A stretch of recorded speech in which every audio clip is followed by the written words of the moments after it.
katika kitabu cha Esta 14 mstari wake Esta 4 mstari wake ni wa 14.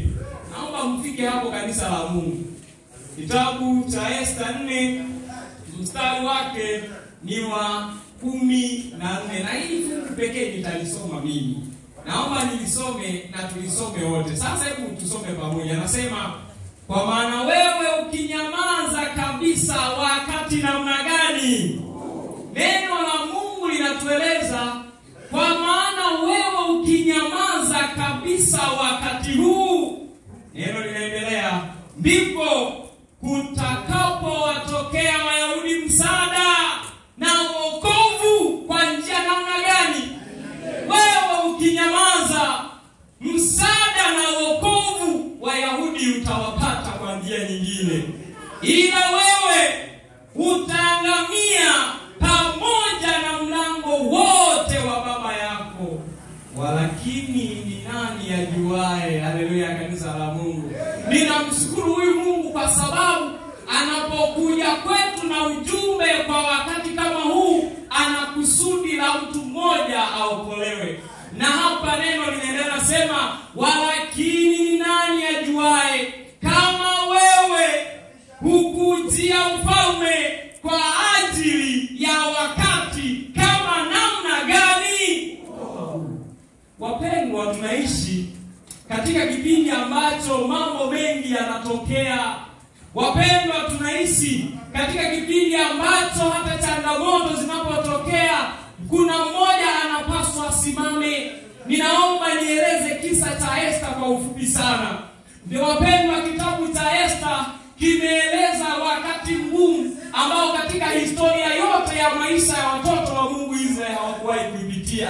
Na changamoto hii ngumu mno walioipitia ilikuwa ni kwa sababu ya mtu mmoja anaitwa Haman.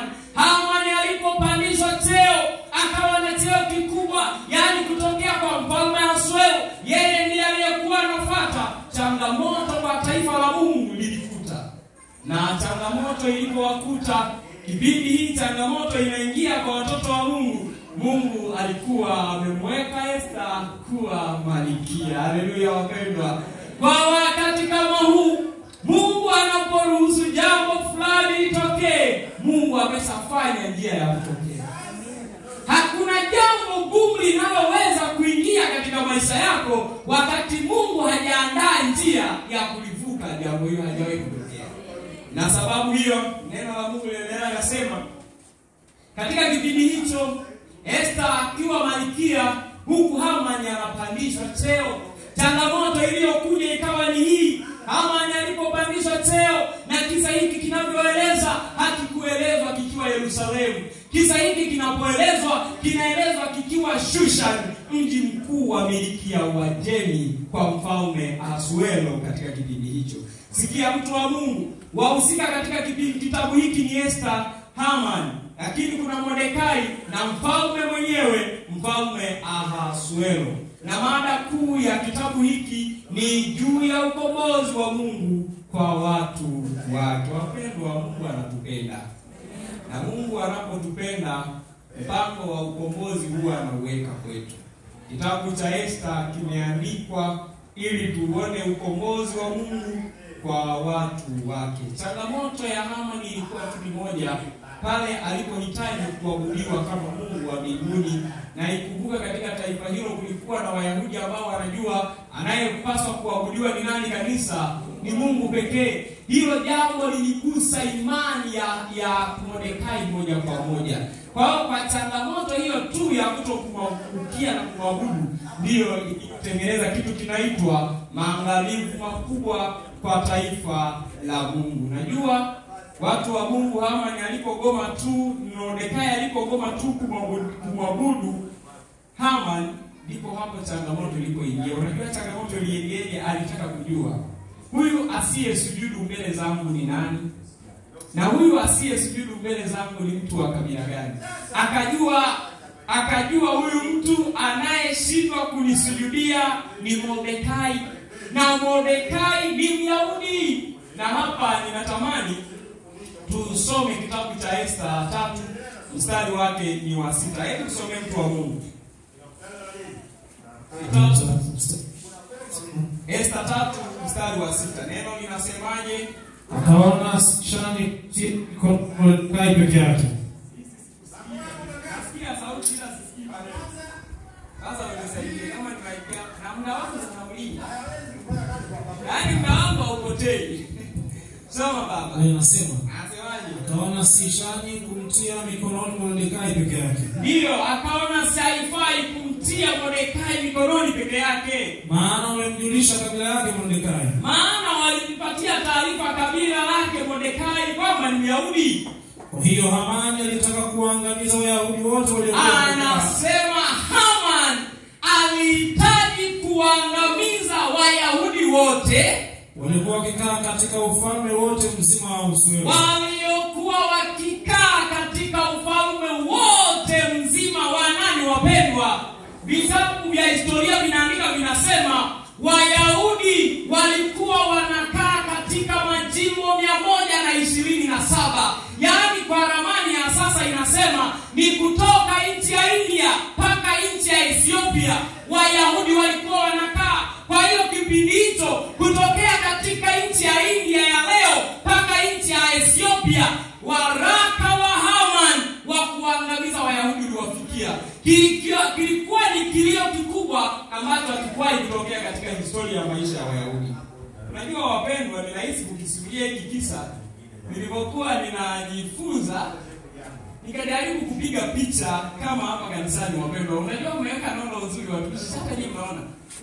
Alafu hiki kisa kukisimulia sasa hivi ni rahisi tukiwa kwenye walisia. Alafu hapa aje mwamba mmoja mwenye miraba minne. Mwingine akae huko. Ana bunduki. Na huyu ana bunduki. Alafu wawili waje huko ndani wamwage petroli. Huko mmekaa hivi. Wanamwaga petroli. Wanapomaliza kumwaga petroli wanawaambia zimekuja kumwabudu Mungu wenu. Ndio. Sasa tunawaangamiza na Mungu wenu. Unaona unakufa unafanyaje wapendwa? Hivi mtalia kidogo watushi. Unajua tena kwa mtalia kidogo. Kilio kitakuwa ni namna gani? Hiyo ndiyo barua iliyoandikwa kwa Wayahudi kipindi hicho. Yaani hakukuwa na namna yoyote Myahudi angekwepa kifo kile. Hakukuwa na namna. Lakini atukuzwe Mungu kwa sababu ule ushauri pia na wenyewe ulikubaliwa kwa mfalme na mfalme akaandika zile barua. Na kwa muhuri wa mfalme mambo haya yalianza kutekelezwa. Sasa ninatamani tujifunze vitu vya msingi katika kisa cha Esther. Unajua nini kinaendelea? Msomaji tusomee kitabu cha Esther. Esther 3 mstari ule wa 10 na 15. 3:10-15.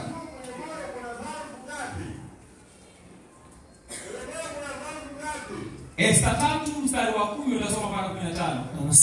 Anasemaje? Ndipo mfalme alipoivua pete yake mkononi. Akampa Haman bin Hamedatha. Ndio. Mwagagi. Ndio. Adui ya Wayahudi. Adui wa watu gani wapendwa? Alafu akafanyeje? Kisha mfalme akamwambia Haman. Hiyo fedha umepewa wewe na watu pia. Fanya uonavyo vyema. Basi waandishi wa mfalme wakaitwa. Siku ya 13 ya mwezi wa kwanza. Siku ya 13 ya mwezi wa ngapi Biblia inasema? Endelea mtoto wa Mungu. Na barua zikaandikwa. Kama vile Haman alivyoagiza vyote. Kwa maakida wa mfalme. Na maliwali. Waliokuwa juu ya kila jimbo. Na wakuu wa kila taifa. Kutokea India mpaka Ethiopia ya sasa ndio. Kila jimbo kwa mwandiko wake. Na kila taifa kwa lugha yake. Zikaandikwa kwa jinsi la mfalme Ahasuero. Ndio. Na kutiwa muhuri kwa pete yake. Ndio. Barua zikapelekwa. Ndio. Kwa mikono ya matarishi mpaka majimbo yote ya mfalme. Wapendwa, zile barua zilifanikiwa. Ziliandikwa hazikuandikwa. Zikapelekwa. Zinahitaji nini? Kuondoa kabisa taifa la Israeli. Yaani mkakati wa Wahamani wapendwa, ulikuwa ni mkakati ambao ni mauaji makubwa mno. Yaani historia ya maisha ya Wayahudi ilipaswa iishe kipindi kile. Lakini hapo mambo ambayo leo ninawatia moyo ndugu zangu kujifunza katika kitabu cha Esta, kipindi ambacho akili haiwezi kukupatia majibu, hapo imani itakupa majibu. Akili inaposhindwa kutoa jawabu, imani kwa Yesu Kristo itatoa jawabu. Mambo machache ninatamani tujifunze pamoja. Jambo la kwanza, Wayahudi waliamua kumuomba Mungu wa mbinguni. Walijua sisi ni watoto wa Mungu, hatuna njia nyingine ya kukwepa jambo hili, ila tunaye Mungu ambaye amekuwa akitembea nasi katika historia. Sasa tumrudie na tumuombe. Naomba tuende polepole wapendwa. Sisi huwa tunaomba katika nyakati gani? Wapendwa, naomba leo niongee na walimu na watu mbalimbali. Walimu mliokuwepo hapa wa shule ya msingi, wa sekondari, wa vyuo vikuu, wote nyinyi walimu wetu. Wapendwa, ni mara ngapi katika taasisi ambazo Mungu amewaweka mmekuwepo kwa wakati kama huo mkilisaidia kundi la Bwana lililoko hapo? Wapendwa, kuna walimu wako hapa, ni walimu wazuri shule ya msingi, wanafundisha vizuri, lakini tokea ajiriwe kwenye ile shule hajawahi kukanika kwenye kipindi cha dini cha watoto wa ile shule wa Adventista wa Sabato kwa wakati kama. Na wewe uko wapi? Ninawauliza walimu, kosa letu ni nini? Mungu alikosea kukupanga hapo? Tokeni kwa wale watumishi. Unajua kuna wanafunzi wako hapa, huwa tunajua tukienda kwa mwalimu fulani atatusaidia hata kuboresha kipindi chetu, lakini unapoenda kwa mwalimu msaada haupati. Leo nataka nikutie moyo mpendwa wa mtoto wa Mungu, katika taasisi uliyopo hujajiweka. Yupo Mungu aliyekuweka kwa kusudi maalum. Fanya kusudi la Mungu kwa wakati kama huu. Wewe ni bosi, wewe unakaa katika vikao vikubwa vya seneti ya chuo, wewe ndio umepewa hicho kibali na Mungu. Unajua katika chuo chenu wanafunzi wa Adventista huwa wanafanyishwa mitihani mpaka siku ya Sabato, na wewe uko hapo haujawahi kulizungumzia. Kwa wakati kama huu umekaa kimya, Mungu atawaokoa na tukasa na hilo changamoto. Lakini wewe na familia yako usimalize kwanza. Yaani hapa kila mmoja anawajibika kwa wakati kama nini jamani? Yaani mnavyoniona hivi, kwa wakati kama huu Mungu ameniita kuja kuwahudumia ninyi, nikifanya yanayonipendeza mimi kwa wakati kama huu, ipo siku moja nitaangamia kwa wakati kama huu. Kwa hiyo tunapokuja hapa kujifunza neno la Mungu, ninatamani kila mmoja ajue katika biashara aliyopo, katika kazi aliyopo, katika familia aliyopo, ana jukumu la kimbingu la kufanya kwa wakati kama huu. Watu wa Mungu kwa wakati kama huu walichagua kufunga, walichagua kuomba Bwana wapatie kibali.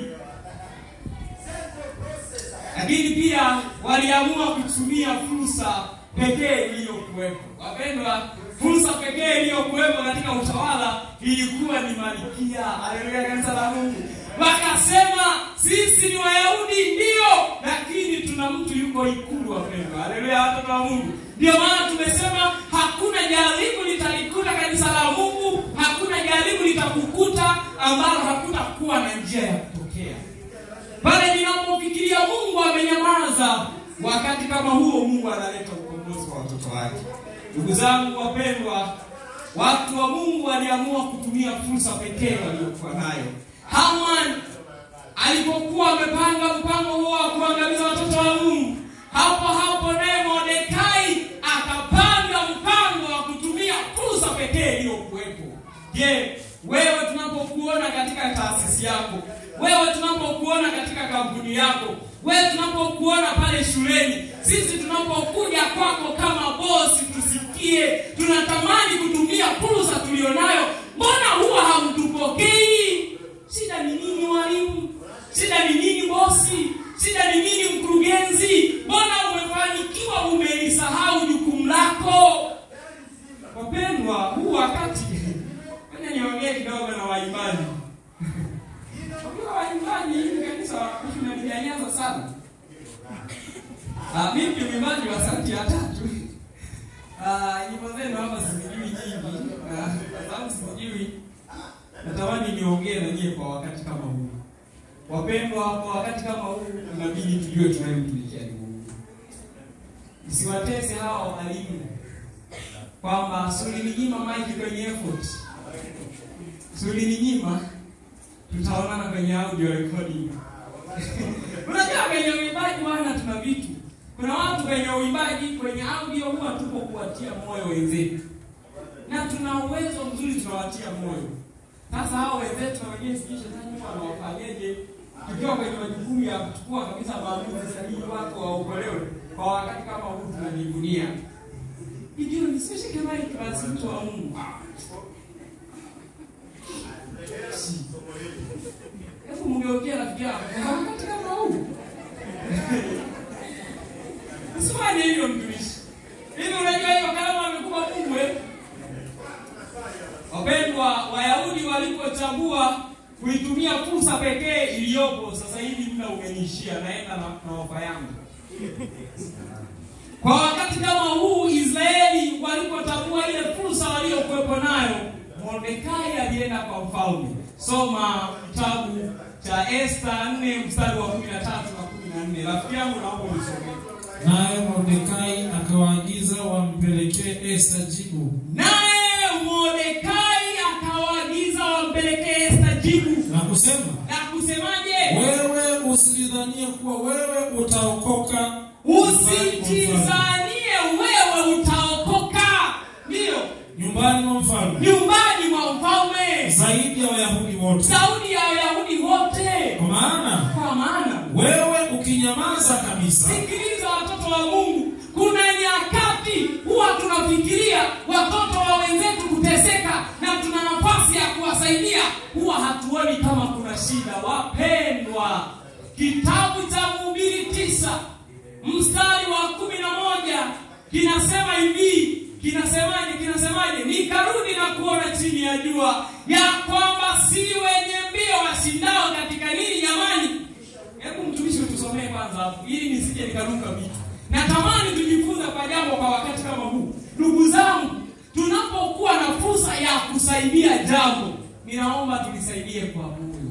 Unapokuwa na uwezo wa kufanya kitu kwenye hili kanisa, fanya to the maximum. Yaani mpaka Mungu mwenyewe aseme mtoto wangu amejitoa, amefanya, uwezo wake umeishia hapa anahitaji tu kuingilia kati mimi mwenyewe niliyemuumba. Hasa sasa hivi changamoto ndio kwa changizo basi. Mbona changizo basi la kununua hizi nyumba zinazowazunguka.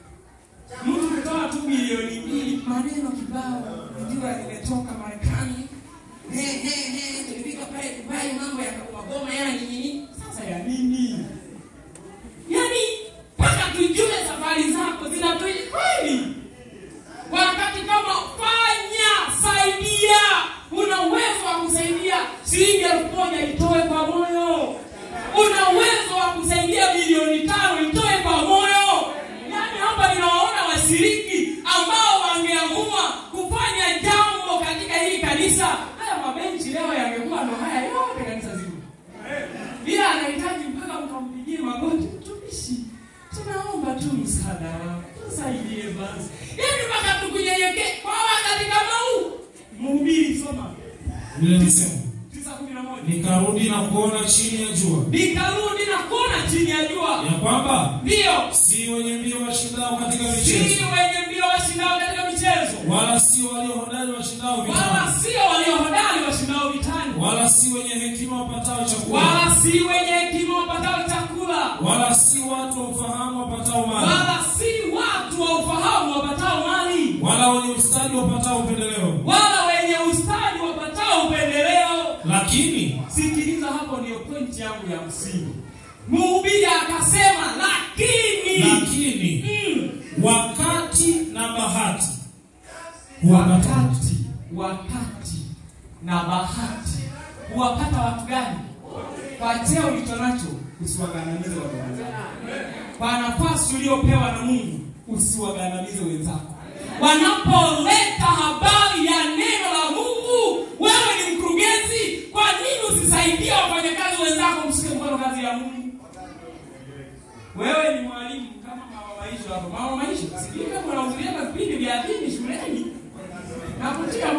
watumishi. Kwa wakati ulionao,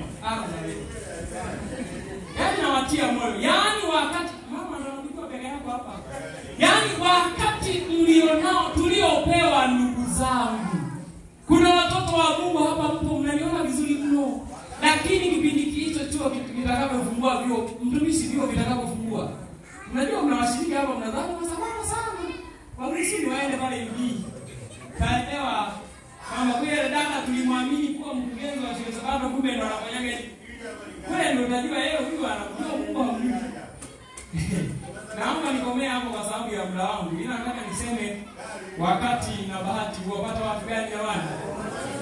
Usijivune kwa sababu ya GPA yako kuwa nzuri. Usijivune kwa sababu ya mafanikio ya kimwili ulionayo. Usijivune kwa sababu ya cheo ulichonacho. Wakati na bahati huwapata wote. Na mtoaji wa baraka zote ni Mungu. Wakati wa Esther kuwa malkia aliruhusu Mungu. Maana alijua yajayo mbele atakuja kuwa kama mkombozi kwa taifa la Mungu. Unajua mpango wa kuuawa kwa taifa la Mungu uliahirishwa, ila mbaya wa watoto wa taifa la Mungu ndio analifanya nini wapendwa? Sasa nakutia moyo. Hii kanisa leo kuna watu kama wachungaji wangu kweli.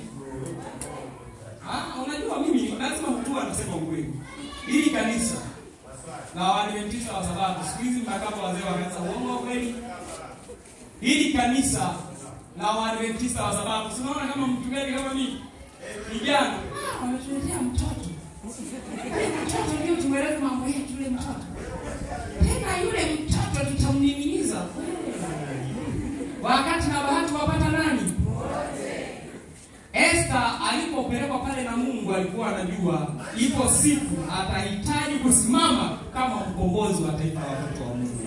Na Esther alipofika pale akaitumia ile fursa, kwa taifa la Mungu liliokolewa.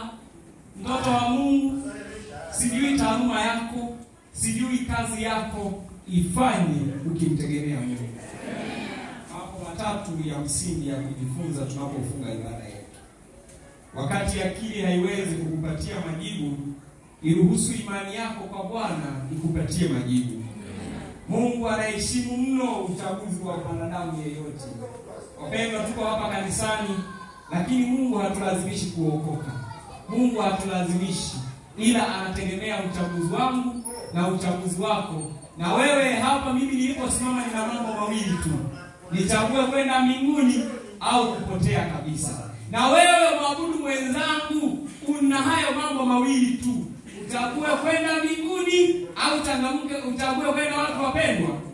Mwisho Bwana huongoza watu wake hata wakiwa wanapita kwenye kipindi chenye giza totoro. Bwana kipindi usipoona njia, Bwana anakuonyesha njia.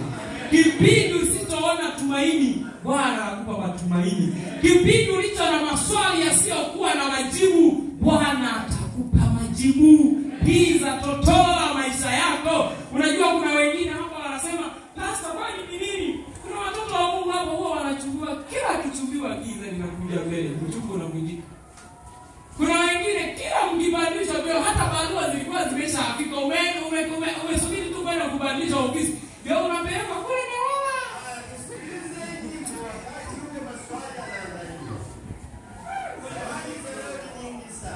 Katika hilo giza Bwana atakustawisha. Haleluya. Sasa watu wa Mungu, sinaweza nikapeleka kale kanani kama. Kuna ujumbe fulani hapa ninaomba tuusikie. Alafu tutakuwa tunafunga ibada yetu. Wapendwa, Bwana ametupatia kila neema na kila baraka ili sisi tufanyike kuwa pia baraka kwa watu wengine. Na kwa sababu hiyo wakati ulionao fanyika kuwa baraka.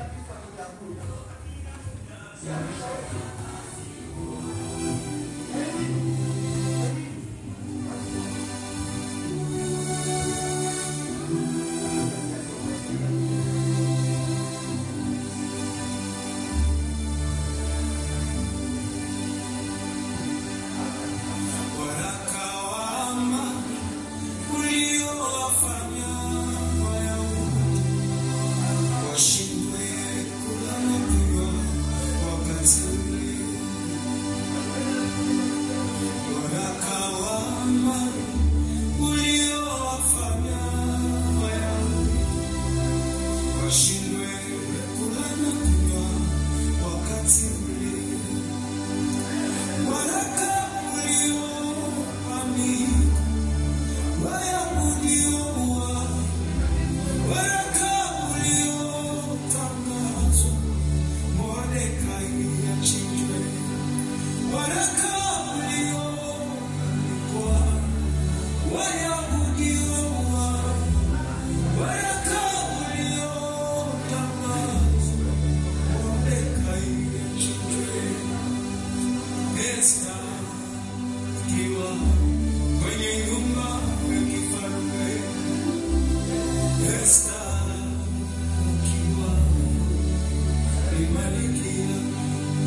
zikawa zimeandikwa kwa ajili yako.